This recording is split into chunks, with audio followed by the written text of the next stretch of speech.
Don, you tahu ah? Semalam kan, pagi ah, subuh pagi ah, ada satu customer dia call aku tau. You tahu jam berapa? Jam 3 pagi, Mat. Aku time tu tengah tidur lah.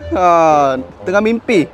And then tiba-tiba dia spam call. You tahu berapa call? 13, Mat. Wih, biar betul sampai 13 kali. Yalah. 3 pagi tau. Ayo.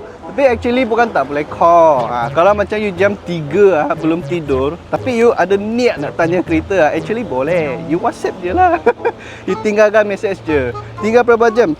4, 5, 6, 7. Tinggal 4 jam lagi, saya sudah nak bangun. You spam call tengah malam nanti bangun saya tak ada tenaga nak kerja tau. Janganlah main spam call tengah malam. Ayo. Okay guys, bukan tak boleh contact kami di luar waktu kerja. Boleh. Pukul 8 malam, 10 malam, 11, 12 pun kami akan layan.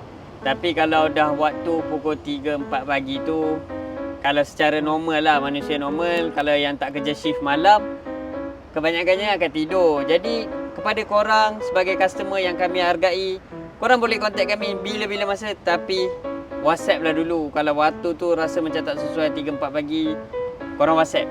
InsyaAllah kami akan balas, kami akan layan. Tapi kalau call spam tu dah mengganggu tidur, bukan tak boleh, boleh.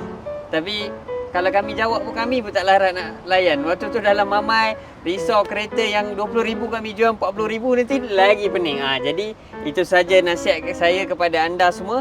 Boleh contact anytime tapi lebih prefer wasabi. Okay guys, itu saja daripada saya. Gerak lu, Papa Roger.